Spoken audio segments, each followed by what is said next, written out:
Assalamualaikum warahmatullahi wabarakatuh. Nah, guys, kita ketemu lagi. Pada kali ini kita akan bahas satu teknik untuk mendeskripsikan instruksi dari algoritma. Dalam pembahasan sebelumnya kita sudah bahas bagaimana menggambarkan algoritma, ya, bagaimana kita membuat algoritma, kita buat instruksi-instruksi dalam bentuk pseudocode.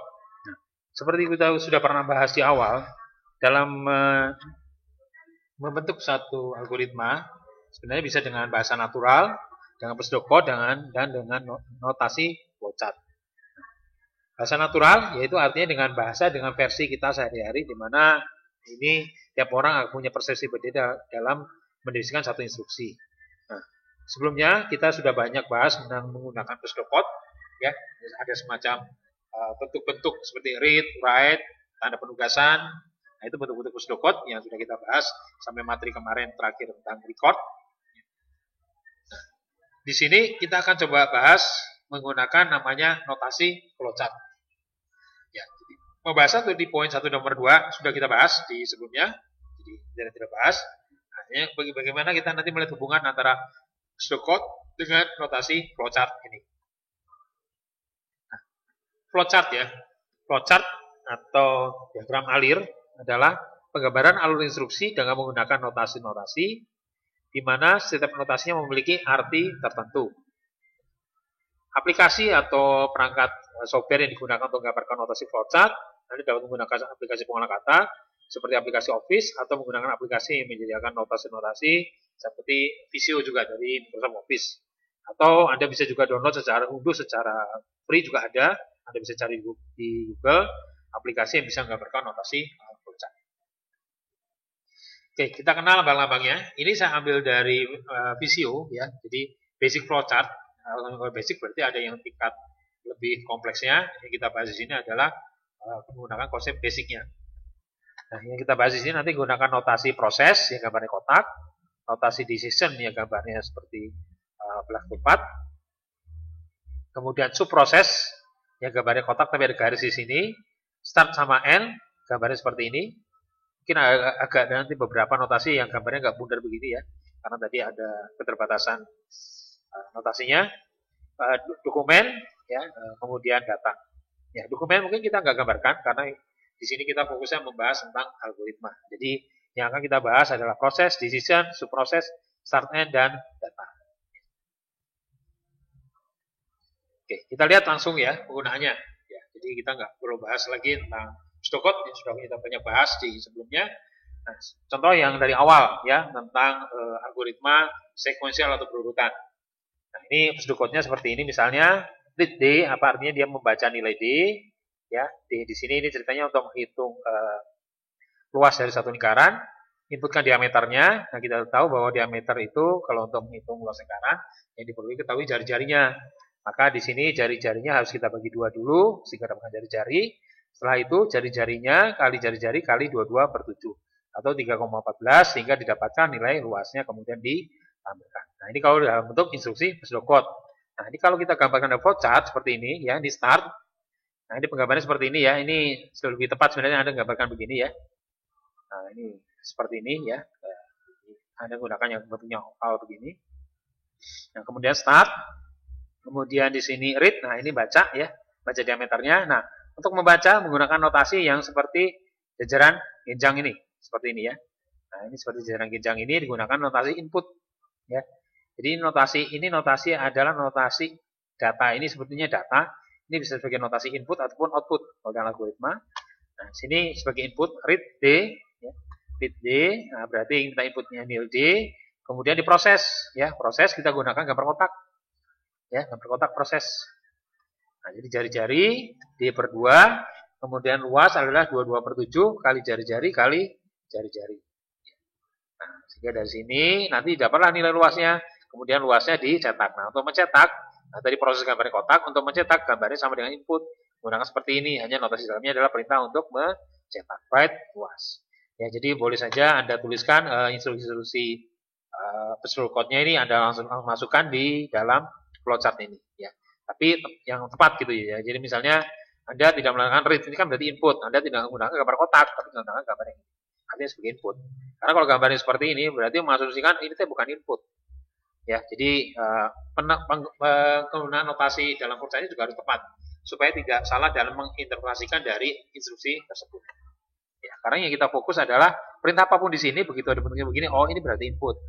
Kalau seperti ini proses, kalau ini oh ini berarti bisa input ataupun bisa output. Nah, tergantung dalamnya, oh ini mencetak berarti output. Ya, kemudian no start ataupun end gambarnya oval seperti ini, ya. Atau gambarnya seperti ini, ya. Yang lebih tepatnya begini.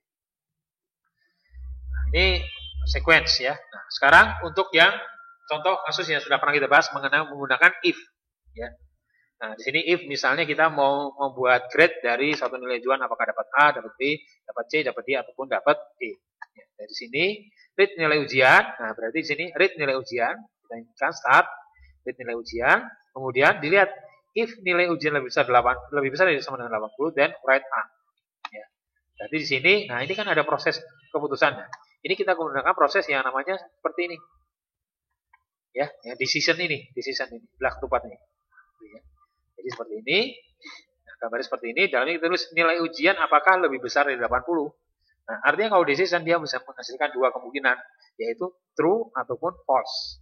Nah, kalau true berarti apa? Jika nilai ujian lebih besar dari 80, write A, berarti cetak A dan selesai. Nah, tapi kalau misalnya tidak true gitu ya, tidak true, misalnya ini 70.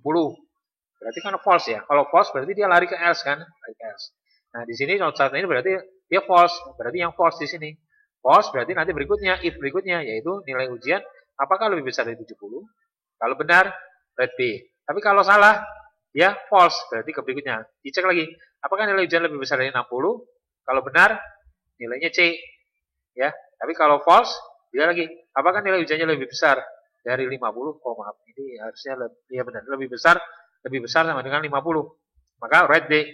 Tapi kalau tidak ini juga berarti sudah terakhir, berarti yang kalau false ya berarti cetak E dan N. Nah, jadi kalau ini sudah kecetak langsung N. Ini artinya ini langsung N. Tapi kalau sudah selesai langsung N. Tapi kalau false dia jalan terus seperti ini. Nah, ini kita gambarkan flowchartnya seperti ini. Jadi kalau dia true lah alurnya ke sini, kalau dia false alurnya ke sini. Jadi makanya sesuai flow ya, flow jadi seperti aliran. Hanya alirannya itu kemana ya tergantung kepada hasil dari setiap proses itu. Kalau dia decision seperti ini, maka dia ada dua kemungkinan bisa true atau false. Tapi kalau dia proses, dia hanya menghasilkan satu proses output. Ya. Seperti ini input, ya udah hanya satu ke sini. Seperti ini selesai, ya langsung ke sini prosesnya. Ya, kemudian kita lihat contoh berikutnya, masih menggunakan if memvalidasi user dan password. Ya. Sistemnya di sini hanya sekali. Kalau salah ya udah salah. Kalau betul maka keluar kalimat selamat datang. Jadi kalau salah, user atau passwordnya nanti diminta input. Kalau salah, dua-duanya harus betul. Kalau salah satu salah, maka langsung keluar user atau password salah. Ya, baik usernya salah atau passwordnya salah, nanti keluar kalimat ini. Ya, jadi seperti ini Anda lihat di pseudocode yang sudah pernah kita bahas di materi sebelumnya. Read user, read password. If user sama dengan user, nah dicek nih, apakah di input user ini kalimat kata user. Jika benar, maka ke sini. If password sama dengan password. Ya. Jika passwordnya adalah yang diinput ada kata-kata password, maka keluar kalimat selamat datang. Tapi jika misalnya di sininya salah, maka apa?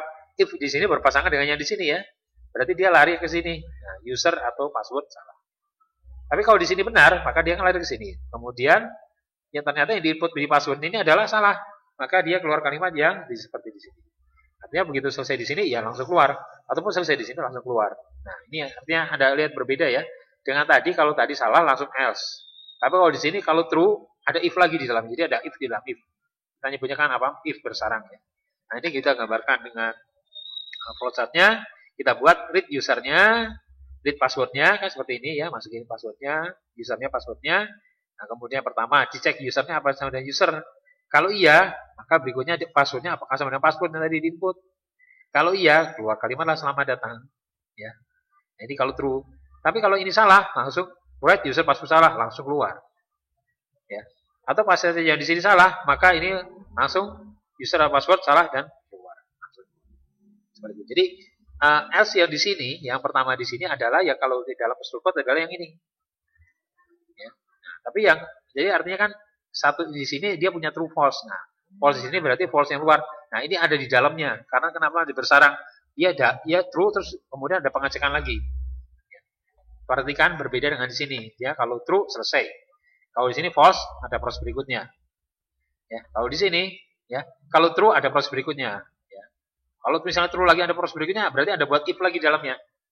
Ya, jadi else yang di sini berpasangan dengan if ya di sini, else di sini berpasangan dengan if yang di sini. Ya, ini contoh flowchart.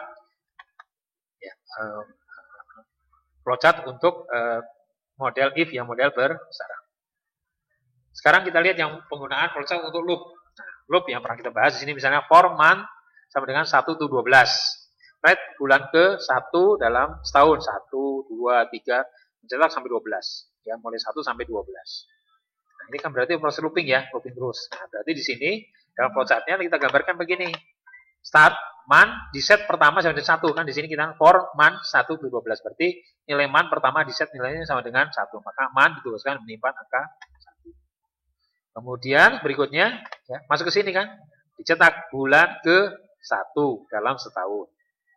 Nah, kemudian kan di dalam perintah for yang sudah pernah kita bahas, di dalamnya ada counter untuk menaikkan nilai dari man ini ya, di sini nilai variabel ini variabel ini ya. Maka di sini ada perintah man sama dengan man plus 1. Nah, di sini memang tidak terlihat ya, tidak terlihat perintah menaikkan, tapi for ini adalah include di dalamnya ada dia mencetak, dia memproses dulu, kemudian dia menjumlahkan nilai dari menaikkan nilai ini. Ya, menaikkan nilai ininya. Ya, sehingga nanti di sini dinaikkan nilainya. Kemudian, nah, di sini kan sebenarnya dalam loop dia akan kembali ke sini ya. Ngecek, nah, di sini ngecek angkanya itu apakah sudah sampai di akhir belum, gitu ya. Nah, apakah man masih lebih kecil sama dengan 12? Ya berarti sama 12 ya. Kalau iya bahwa dia masih lebih kecil sama dengan 12, maka berarti kan true. Nah, berarti true. Nanti dia akan looping kalau sama dia true karena berada di rank ini berarti dia true. Kalau dia true, maka dia looping ke sini. Cetak lagi 2. Kemudian 2 tambah 1, 3. Masih lebih 3 lebih kecil 12. True. Cetak lagi true sampai 12. Begitu sampai 12 masih true. Ya, maka dicetaklah 12. Nah, kemudian 12 tambah 1. 12 1 13. Apakah 13 lebih kecil 12? Kan false ya. Maka dia selesai. Nah, ini kita gambarkan flowchartnya.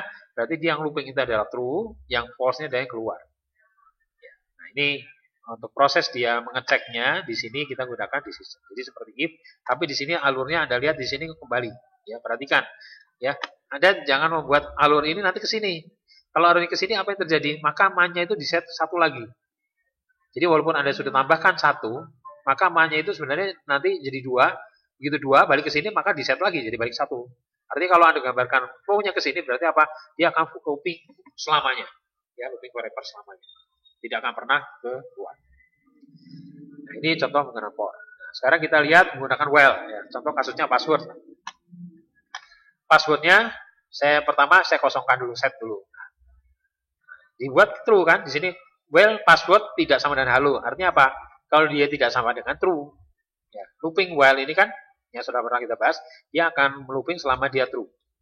Nah, true-nya di sini adalah kalau passwordnya tidak sama dengan hello, berarti dia akan looping terus. Berarti sebenarnya passwordnya salah itu loopingnya di sini benar karena kita ngeceknya adalah tidak sama dengan halo. Artinya kalau halo berarti passwordnya itu sudah benar. Maksudnya sudah benar tapi artinya looping ini menjadi false. Ya.